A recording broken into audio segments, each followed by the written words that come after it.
Either we are there or not, ITSP Magazine still gets the best stories. There are plenty of conferences and all sorts of events that spark our curiosity and allow us to start conversations with some of the world's brightest minds. In person or virtually, we sit down with them at the intersection of technology, cybersecurity, and society. Together, we discover what the synergy of these three elements means for the future of humanity. Knowledge is power, now more than ever. CrowdSec, the collaborative and open source cybersecurity solution. Analyze behaviors, respond to attacks, and share signals across the community for free. Let's make the internet safer together. Learn more at crowdsec.net. EdgeScan offers continuous vulnerability intelligence as a service, accurately identifying vulnerabilities and exposures across the full stack. All threats are verified by cybersecurity experts, providing exploitable risk and remediation guidance, virtually false positive free. Learn more at edgescan.com. Pantera, the leader in automation security validation, allows organizations to continuously test the integrity of all cybersecurity layers by emulating real-world attacks at scale to pinpoint the exploitable vulnerabilities and prioritize remediation towards business impact. Learn more at www.pantera.io.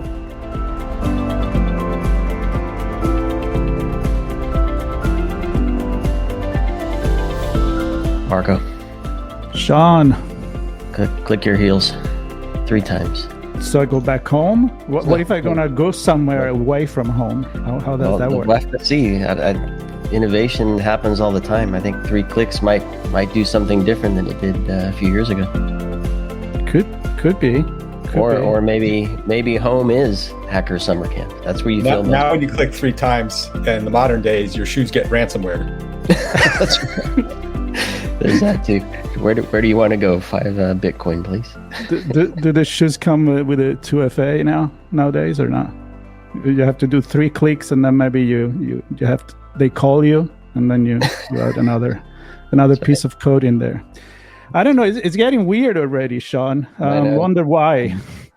Well, feels I think we have a history of being weird with this crew. That's for sure. It is like a circus, and we are on the road virtually to Las Vegas for Black Hat and DEF CON, and I don't know.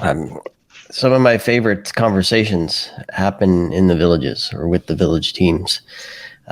Tons of innovation, tons of cool people. And I mean, we were talking before we started, a couple of the villages we kicked this off with many years ago, IoT and ICS. And we have the ICS Village, a couple of the leaders on with us, Bryson, Bort, and Tom VanNorman. Thanks, guys, for being on. Good to see you all again. It has been a few years, and we remember those episodes kicking things back off and helping come up with the metaphor of the villages as a traveling circus. That's right.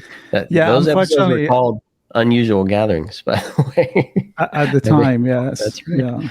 Yeah. And I had to explain a few times what I meant with that, right? You know, it's not because it was a funny thing, like, you know, a circus, like a crazy thing, but a circus because it goes around eventually, and we bring the show to everyone instead of being the people that have to come to the show. In this case, DEF CON and Las Vegas. And I think for one reason or another, and we're going to talk about this, we got there with the virtual world that we had to start living with because of the pandemic, which at this point I think is the new normal and is there to stay. So we'll definitely touch on that. But before we do that, Bryson and Tom, a couple of words about yourself and how long the village has been going on and where we're at now. Bryson, you want to get going with that? Actually, I'm going to let Tom go first because he really. Let me do that again. Credit. Tom, do you want to go? He needs to get credit since he was the original fire with that group to get it to where it is today. All right. Thank you, everyone. My name is Tom VanNorman, co-founder with Bryson on the ICS Village. See, I think we're probably going on, Bryson, chime in if I'm wrong here, but I think it's 8, maybe 9 years now that we started the first ICS Village back in DEF CON 21, 22. It's been an exciting journey for sure. Back when we started it, no idea we'd grow it to be a nonprofit with paying sponsors and all the great content that we have today. But the Village, what it was back then, is not the same what it is now. Our core values are still the same. We go to conferences, we go to different events, and share experiences, education, bring awareness to different technology and challenges and everything to industrial control systems. For DEF CON this year, though, we have a lot of really great things planned for the event. We have several dozen speakers lined up. We have escape room from SZA that'll be there. We have back about first of the year we merged with Maritime Village. They decided to jump on or fall underneath the ICS Village umbrella, since there are a lot of things that happen within the maritime industry that are industrial control system. So they are bringing their capture the flag. We have workshops from DDS, some maritime workshops, some ICS workshops. We just have a whole plethora of events planned for the 3 days that we're going to be there. All right, Tom, thank you for demonstrating that no plan survives first contact. So back to my introduction. I'm also the co-founder of the ICS Village. And one of the big changes that has happened since about where you first met us was growing really from a hacker passion project to a formal 501c3 nonprofit. And that was significant because of several things. First of all, hacker projects mean lots of money out of our own pockets because DEF CON does not compensate the villages for being there. And that costs money to bring things. And one of the challenges we had is we work with industrial control systems, which tend to be heavy and large. So that was always expensive and we had to pay for that. Now with formal sponsorship, that gives us a budget which allowed us to grow from just DEF CON and RSA to events that we do throughout the year and a lot of virtual things that we do. In addition, we've established memorandums of understanding with Department of Energy and with the Cybersecurity Infrastructure Security Agency. So we're working with them in tandem throughout the year. I know it's strange because most people experience the villages just as that awesome hands-on experience at the event itself, not realizing that there's another 362 days around the year that we're doing other work and preparation for that. And then with our mission of providing education awareness around critical infrastructure, that's a large part of what we do around the year as well.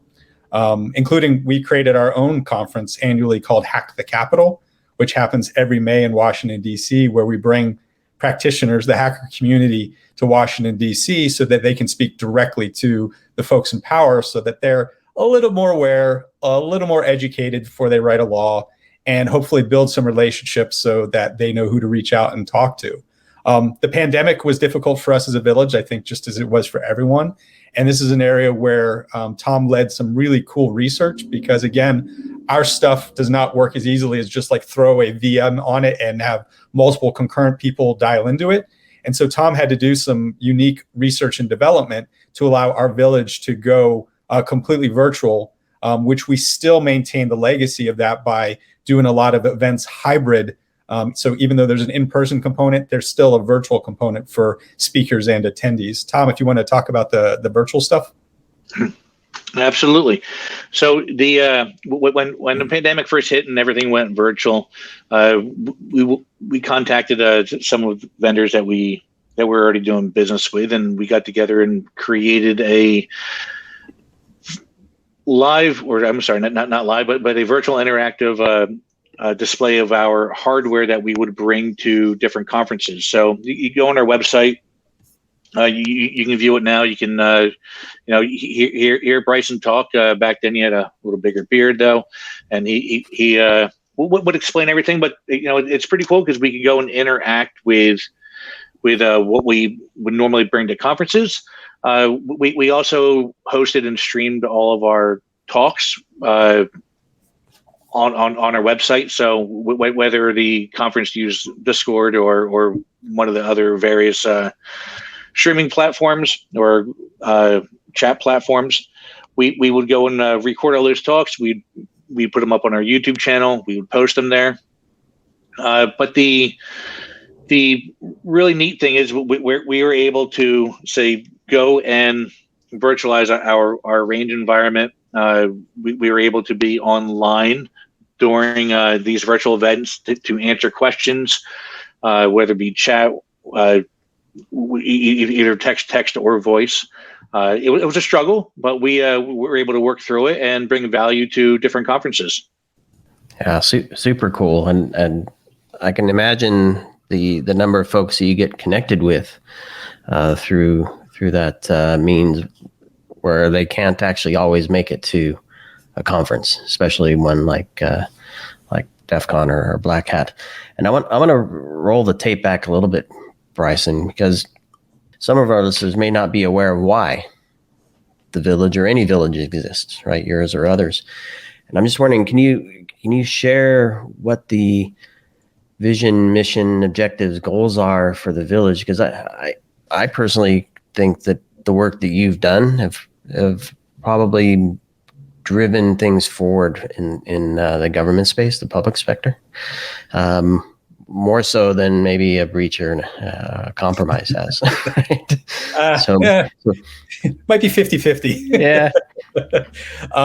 Yeah. So, villages writ large are what I'd like to think of as the old school hacker conference where you could go and you could get hands-on with something with somebody who was passionate and helpful with you right there.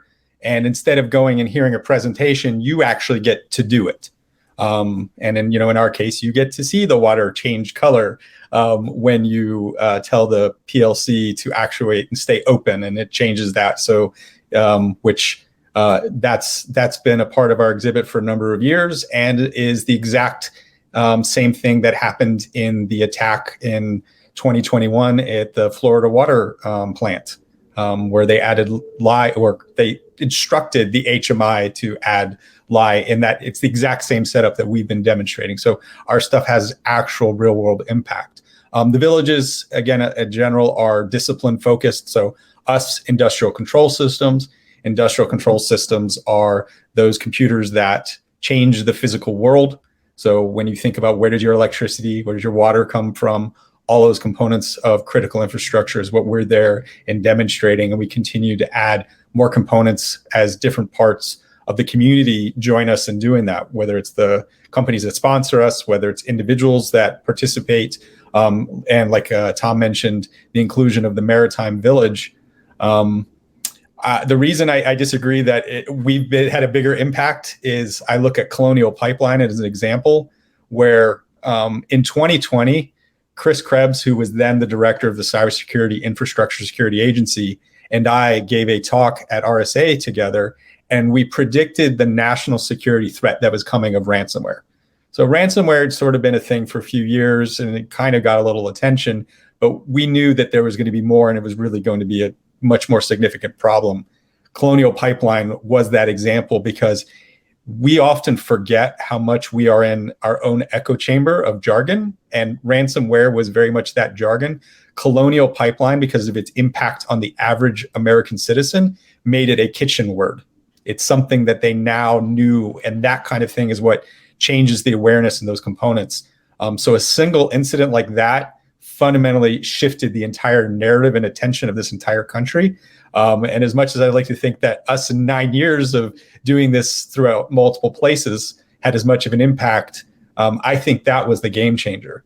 Certainly, we do a lot of work with the government agencies directly in shaping regulation and policy. We have to do that more in a general expert way because of 501c3. We are limited from specific guidance.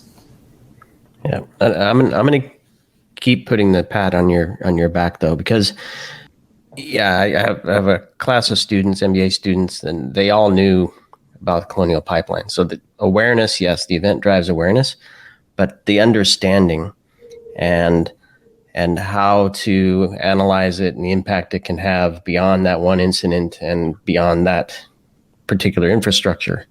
I think you guys have done a tremendous job, because it's the big picture. How do we move forward? Not that just something happened, right? So, I don't want to sound like a commercial here, but I really appreciate what you're doing, and then the other villages as well, each in their own domain, helping to do the research and raise awareness and have the conversations with government entities to help move things forward. So, yeah, the way I see it, Sean, is the fact that you guys, and this is the profession in general, you have been yelling and alerting everyone that these things could happen, right? And I'm not just talking about the ICS, but all the other villages. And then things really happen. Now, I'm not saying you brought bad luck, because it wasn't going to happen anyway. But then when it did happen, people would know who to go to talk to. So go talk to the news and get the opinion. And we were already there. This said, I think I love when you said, Bryson, that the kitchen talk, that what you referred to as the now people know what it is. And I think even other events, recent events, started to show how everything really connected is, from real, like the pipes, the gas pipes. You can turn it on and off, and the entire globe is affected by it. And then it's easy at that point to think, well, that's voluntarily done, but it could be done voluntarily, but by cyber criminals, and that's a different story. So how do you feel your role has been with the general public? I mean, have you been able to bring this circus to the public, or are you still working on it? How far is it? That's tough. So we're looking at different virtual exercises and things that we can do to do that. We've partnered with multiple think tanks as a way to do that as well. So the Wilson Center, our Street Institute, the Atlantic Council have all been partners at various stages with trying to do that kind of engagement. But it's hard, because how do you get that access? I mean, Colonial got us on the news multiple times. We even had a sit down that still is not aired with CBS, where we went through. Tom spent a lot of time putting together a detailed demonstration of exactly what happened with the Florida water hack, where we recreated the entire attack chain to physical demonstration. And then, as always, the news moves on. So as far as that segment still is not aired, I don't know if it ever will. Tom, anything you want to add to that? No, other than you're right, Bryson. We spent a tremendous amount of time on that. And hey, news changes all the time. Something new came up, and focus got shifted on other things. So, talking about shift of focus, and we spent some time with the Maritime Village a few years back. Last time we were in person in Vegas, and I don't know. In our conversations with them, we often looked at the sea. Right, so obviously boats and things like that connecting to satellites. So my natural inclination would be that they would roll under maybe the aerospace village, or where they're working with satellites and those types of communications. I find it interesting that they've rolled in under ICS. Can you maybe share a little bit of why that is and how that fits in? One. Maritime is not just boats, right? Maritime is also port infrastructure. Satellites are really just backbone overhaul, right? Communications. An example of that we've seen in Ukraine, right, is on that first day, the Russians attacked the SATCOM provider Viasat, and the impact on that was to 5,800 wind turbines in Germany, because they depended on that infrastructure. So I think what you start to see is the interconnected nature of infrastructure means you could skin these things a lot of different ways?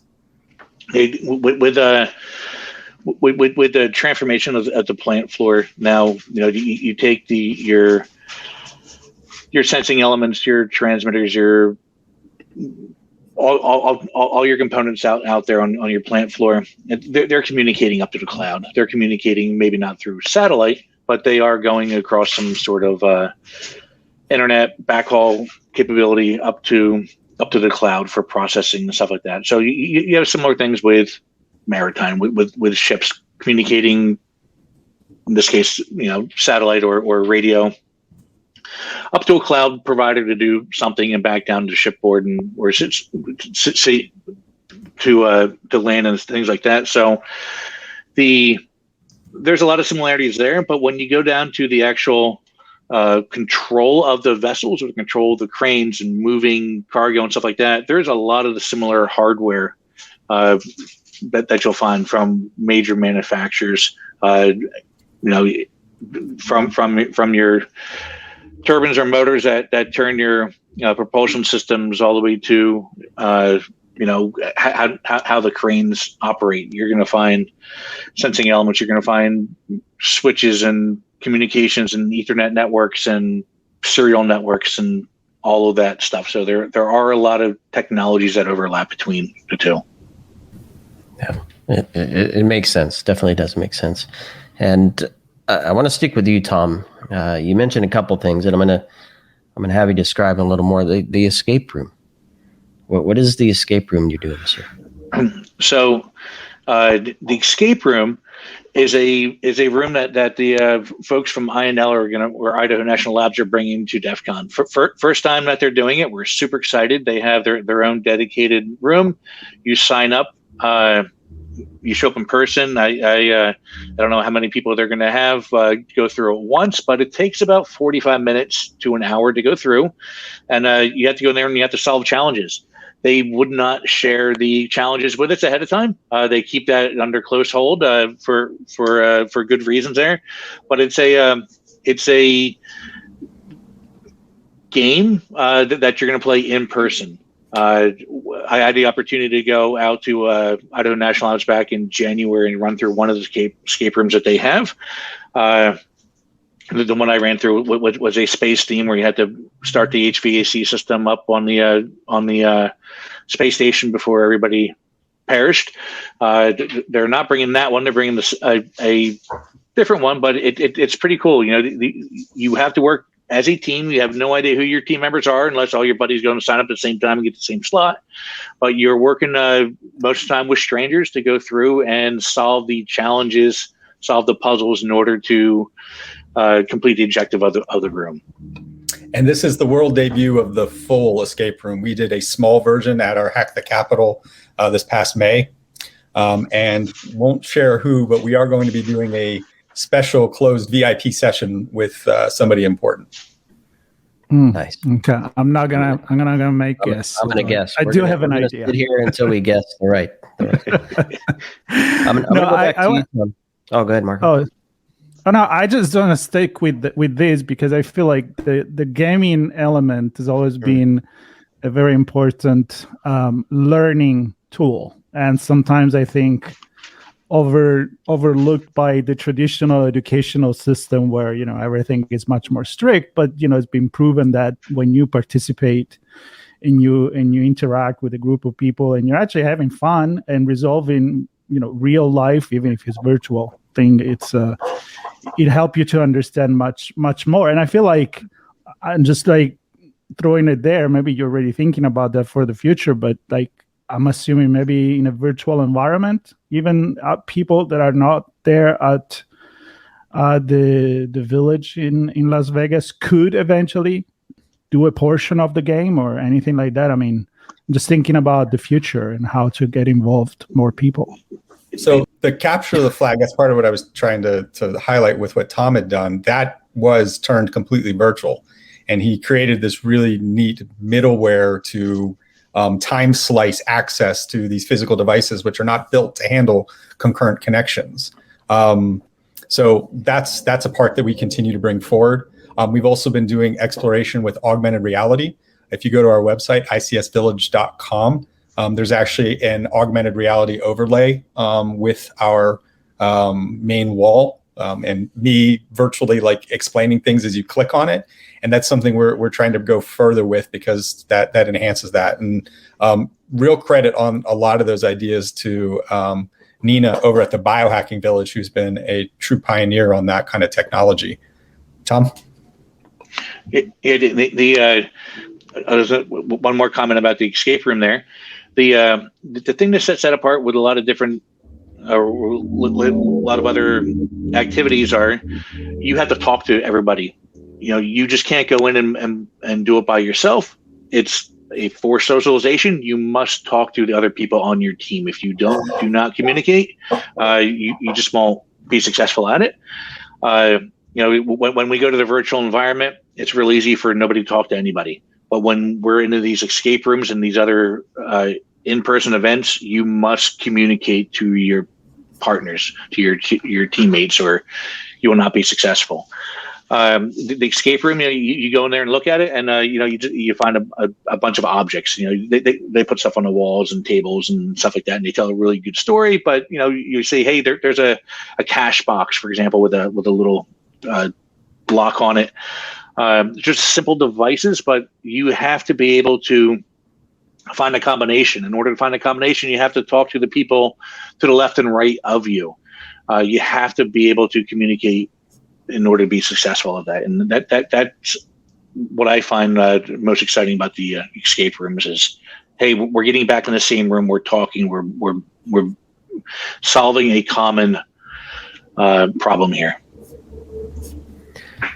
I don't know who wants to go with this, but I want to talk about the workshops, because I think we talked a bit about awareness, but then following that is the understanding, right? What happened? Why did it happen? Where might it happen again next? What can we prepare for? And I believe a lot of the stuff that comes through the workshops helps the community with that understanding, right? Research is being done, tools that have been developed. Who can share what some of the workshops are, and maybe, I don't know if there are presentations as well, kind of what can people expect in the few days of the village, and in addition to the escape room and the Maritime CTF? So right now we have several workshops planned. One of them is DDS, Defense Digital Services. They have a microgrid workshop that they had at Hack the Capitol back in May. They're going to bring the same one to DEF CON. That's going to run the entire conference. Phantom 5 is going to put on a maritime-based workshop.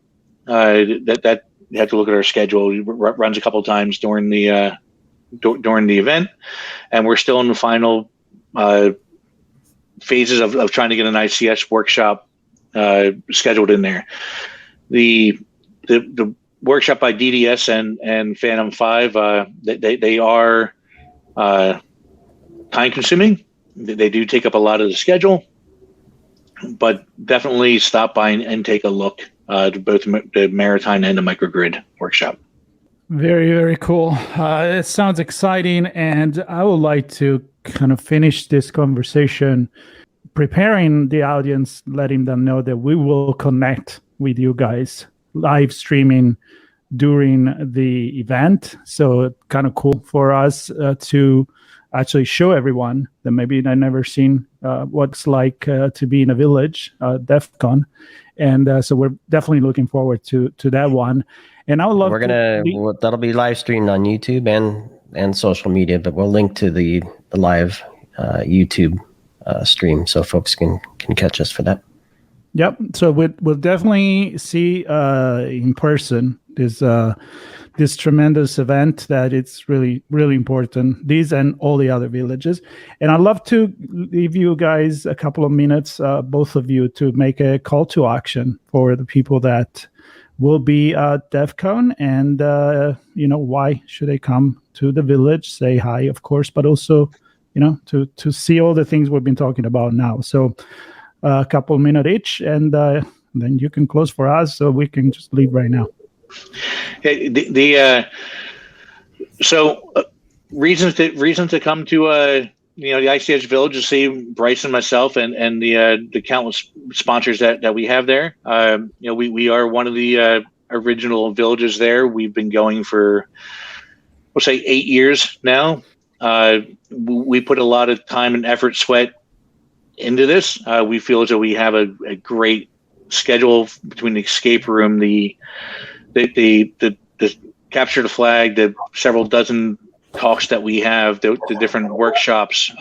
We are bringing a VR component this year to our demo room. So the folks that I know, they're also bringing that. We can put on the glasses and look back at National Labs and see the different seller skids that they have and interact with them.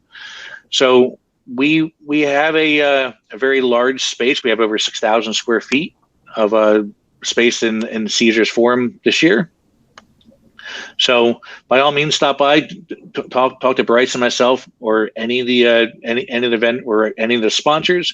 We could not have done this without the help and collaboration of our sponsors, of our volunteers, and all the other people that chipped in and helped us.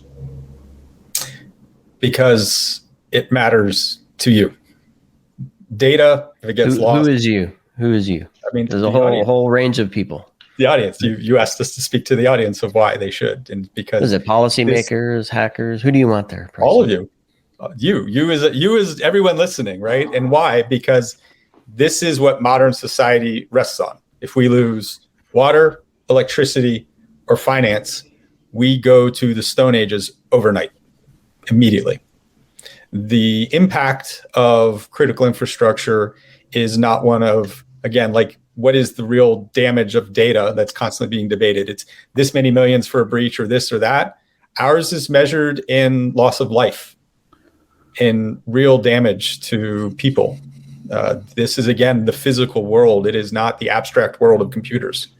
And it affects all of us. It is a society challenge. So please join us to learn more about it and help us help all of us. Yep. So I like that call to challenge. Join the team, virtually, in person, Las Vegas or online, your choice. And yeah, lots of ways to engage, lots of ways to learn, lots of ways to make a difference. And I do want to add one thing. So please go for it. This all seems like very scary and technical, and is not the traditional computer that everybody knows that sits on their desktop or the computer that they hold in their hand. I assure you that our village has a principle that I call the spouse test. Nothing in our village is allowed to have content that is not so accessible that, just like if you work in IT and you have to explain to your spouse what you do, that's how our village is designed. Everything is there that you don't have to know anything to learn something and to get something out of it. If you're an expert, the rabbit hole goes pretty deep, but anybody could benefit from this. So you don't have to know, and don't feel intimidated that you don't prior. That's our job. Yep. Excellent point. Even I can understand something. I wouldn't go that far. So easy, a Marco can do it. Exactly. Well, on a serious note, for everybody listening, please do join Tom and Bryson in the ICS Village. And please do continue to join us for our live stream with them from the event, and for all of our coverage of Black Hat and DEF CON, for all a part of Hacker Summer Camp Week there in Las Vegas. There'll be links to the Village website, icsvillage.com, I believe it is. Their social handles, perhaps the Discord, and everything else that you need to know to connect with Tom and Bryson and the crew there in Vegas and beyond. It's not a one-shot deal. Keep the circus going. So thanks, everybody. Thanks, Tom. Thanks, Bryson. Good to catch up with you. Pantera, the leader in automation security validation, allows organizations to continuously test the integrity of all cybersecurity layers by emulating real-world attacks at scale to pinpoint the exploitable vulnerabilities and prioritize remediation towards business impact. Learn more at www.pantera.io. EdgeScan offers continuous vulnerability intelligence as a service, accurately identifying vulnerabilities and exposures across the full stack. All threats are verified by cybersecurity experts, providing exploitable risk and remediation guidance, virtually false positive free. Learn more at edgescan.com. CrowdSec, the collaborative and open source cybersecurity solution.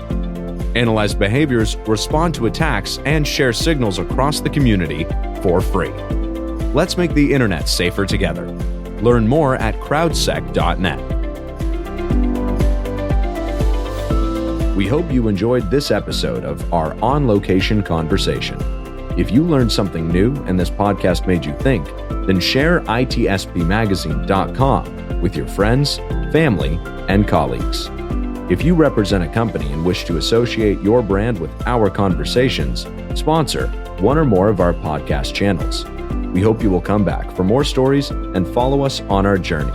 You can always find us at the intersection of technology, cybersecurity, and society.